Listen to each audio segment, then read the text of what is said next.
Coucou tout le monde, on se retrouve pour une nouvelle vidéo du C'est lundi que lisez-vous, petit rendez-vous hebdomadaire qui permet, comme toujours, de faire le point un petit peu sur mes lectures de la semaine dernière, mes lectures en cours et mes lectures à venir. Alors j'espère que je vais être assez claire en parlant parce que voilà, comme les trois quarts des gens que je connais en ce moment, j'ai fini par choper la crève avec ce temps hyper changeant. Donc j'espère que je vais pas faire que tousser et éternuer tout du long de la vidéo. On commence vite parce que finalement la semaine a été super productive.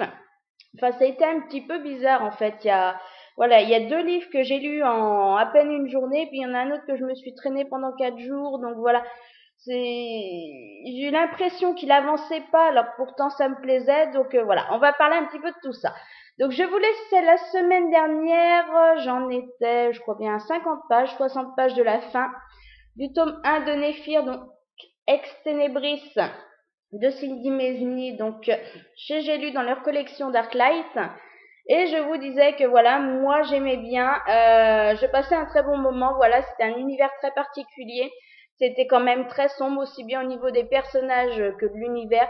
Je pense qu'en plus, c'est vraiment un univers où on accroche et où on rentre très vite dedans et où on décroche pas jusqu'à la fin, ou alors c'est un truc où on va pas vraiment entrer et on accrochera peut-être moins. Chez moi, ça l'a totalement fait. Voilà, par contre, je réservais un petit peu mon jugement final justement après avoir lu ce final, ces 60 dernières pages, parce que voilà, j'avais quand même quelques attentes sans... Voilà, je voulais que ça reste dans la continuité de ce que j'avais lu avant. J'ai pas été du tout déçue, au contraire, même ça a surpassé mes attentes. La fin, elle est juste horrible. Voilà, c'est comme souvent, c'est une belle fin qui finit sur un truc énorme et qui nous laisse en attente du tome suivant.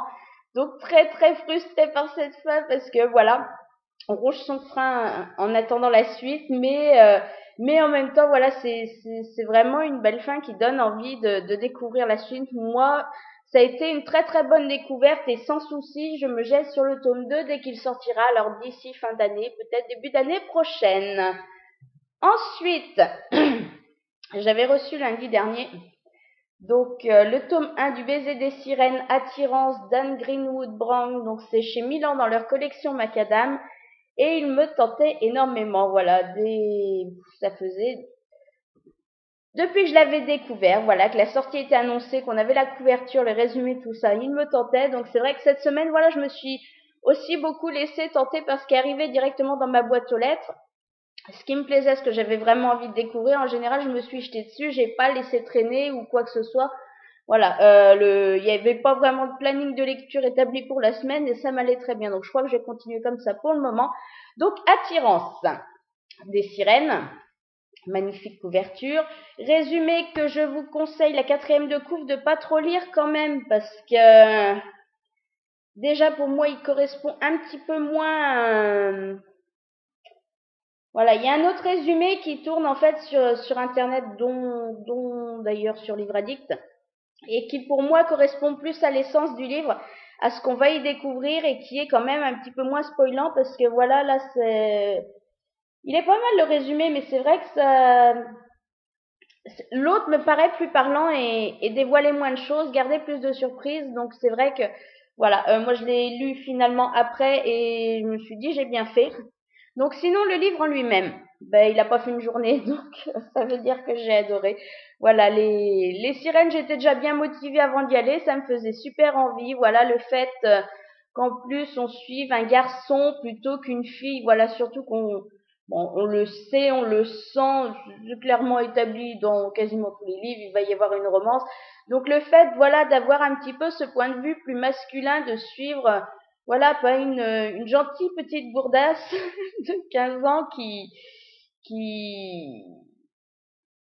c'est du déjà vu. Donc c'est vrai que là, ça changeait un peu. J'ai énormément aimé cet aspect-là. J'ai aimé les sirènes qui sont pas du tout gentilles, qui voilà, sont plus proches des sirènes de la mythologie.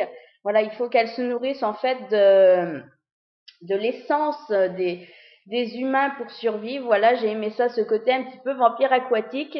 J'ai aimé le fait que l'intrigue ne se déroule pas justement au lycée, ce qui est quand même assez redondant quand on a des histoires jeunesse, voilà, de jeunes qui se découvrent ou quoi que ce soit et qui s'attachent. En général, ça se passe les 3/4 du temps au collège ou au lycée, enfin bon, voilà. Eh ben là, on n'est pas du tout dans cette ambiance-là. Non, on est ambiance vacances au bord du lac, donc c'était très sympa, ça changeait. Euh, les personnages, j'ai beaucoup aimé. Franchement, j'ai tout aimé. J'ai aimé l'univers, voilà.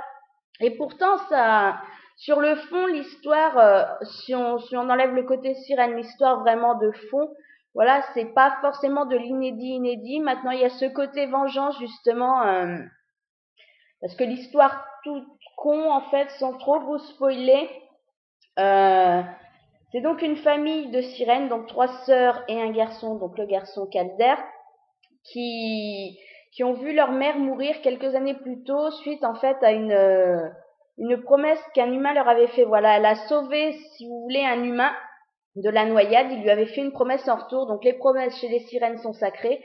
Il n'a pas tenu cette promesse et de là, en fait, ça, voilà, pour une raison X, Y que je vous dévoile pas, ça fait que la mère est décédée. Donc ils veulent se venger.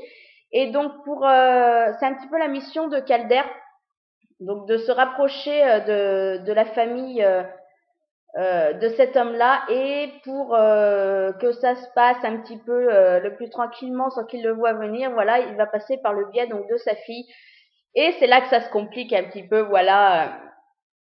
Voilà en gros pour l'histoire. J'arrête là parce qu'après je vais vous balancer un gros truc énorme et ça sera pourri.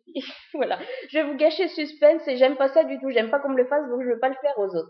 Donc, un premier tome, voilà. Moi, j'ai adoré. Franchement, l'écriture, elle est super sympa, c'est fluide, ça passe tout seul. Comme je vous le dis, ça se lit pas en 24 heures.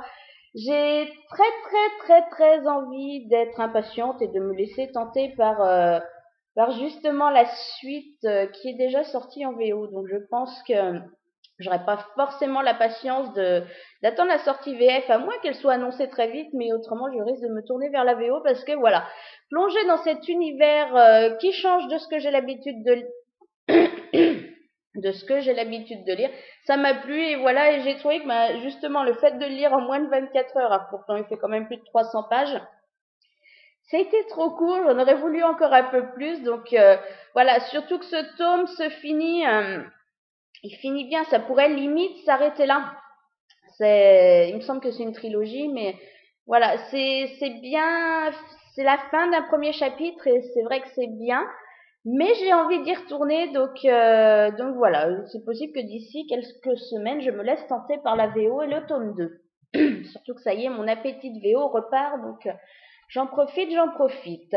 Ensuite, j'ai enchaîné avec le tome 4 de Time Riders, La guerre éternelle d'Alex Caro, donc c'est chez Nathan, et c'est celui-là que je me suis traîné 4 jours. Et ça m'a un petit peu embêté, surtout qu'il fait, bon, c'est comme d'habitude, c'est du Nathan, donc c'est quand même écrit assez gros. Les chapitres en plus sont super courts, il fait quoi, 450 pages. J'ai pas compris pourquoi. Bon, en même temps, je lisais un petit peu un autre truc à côté, mais ça me bouffait pas tant de temps que ça. Mais l'intrigue de ce 4e tome est peut-être plus, ça m'a paru en tout cas plus dense et pas étouffant, mais je sais pas, plus dense, pas forcément dans le style, dans tout ce qui se passe. Finalement, il se passe tellement de choses et on suit tellement voilà, d'habitude, avec les 3 premiers tomes, on suivait quand même Liam d'un côté et de l'autre côté, donc Maddie et Sal. C'est vrai qu'en général, bon, à part quelques petits moments, mais autrement, on alternait vraiment que ces deux situations-là. Là, c'est beaucoup plus étalé, voilà, il y a un moment de temps, je crois bien qu'on suit 4, voire 5 situations différentes qui se passent au même moment. C'est peut-être ça qui a fait que j'ai eu cette impression de densité et de ne pas avancer, voilà, parce que je sais pas. Par contre, c'est très bien passé, mais c'est vrai que voilà, passer d'une journée à 4 journées, j'ai peut-être été un petit peu frustrée sur le moment. C'est bien passé tout simplement parce qu'on sort du schéma habituel et ça j'ai énormément aimé. Je m'attendais comme d'habitude, voilà, un petit peu à pas savoir si j'allais vraiment accrocher ou pas parce que le défi dans cette série c'était que l'histoire de fond restait, le schéma de fond restait toujours le même mais que c'était les personnages et le lieu, le moment dans lequel ils évoluaient qui changeait. Donc on accroche ou on n'accroche pas. Ça après. Et c'est vrai que la guerre de sécession, finalement, nous, on n'en sait pas grand-chose. On n'est pas américains, enfin moi non. Donc voilà. Et ben finalement, grosse surprise en fait, non, puisqu'on change de schéma dans le sens où l'intrigue ne se passe pas dans le passé. Il y a un moment de temps, ils repartent dans le passé, mais finalement, ils vont se retrouver bloqués dans un présent altéré et qui a complètement changé. Donc c'était très sympa à ce niveau-là. J'étais très agréablement surprise. La guerre de sécession, après, c'est bien passé. Lincoln, le personnage, est super bien passé. Voilà, je trouve qu'il se mêle parfaitement aux autres personnages. Maintenant, il y a quand même pas mal de chapitres consacrés à la guerre en elle-même. C'est peut-être un peu lourd niveau quantité par rapport au reste. Ça bouffe pas mal de place. Mais comme je vous le disais, le fait d'alterner, en fait... 5 personnages qui se retrouvent dans 5 endroits différents, à vivre 5 choses différentes, ça aide un petit peu à faire passer la pilule. Voilà, moi ça m'a pas paru trop lourd. Maintenant, il aurait pas fallu que le livre fasse 150 pages de plus consacrées à ça. Donc dans l'ensemble, j'ai passé un super bon moment et comme d'habitude, et je me laisserai tenter par le tome 5. Par contre, le seul petit truc qui m'a vraiment gêné, on était plusieurs déjà à le soulever, c'est que l'intrigue de fond, le fil rouge qu'on suit depuis le premier tome, n'avançait pas des masses dans le tome 3. Là, je crois que c'est encore pire parce qu'on nous rajoute un élément en plus à part, enfin, qui est pas aussi lié, qui doit finalement être lié, on s'en doute, mais qui ne nous apparaît pas directement lié. Et ça rajoute encore du mystère. Et par contre, on a zéro réponse. Donc j'espère vraiment par contre qu'au niveau du tome 5, il va y avoir un gros truc qui va faire que cette intrigue de fond, justement, va se décanter un peu plus, va bouger un peu plus, parce que là, moi, ça me frustre. Voilà, j'aime bien un petit peu de frustration, mais quand ça dure sur trop de tomes, ça m'agace plus qu'autre chose. Donc on verra bien ce que ça donne. Et ensuite, j'ai enchaîné alors, avec un tout petit livre, et je vous en parlais vendredi dans le IMM que j'ai reçu.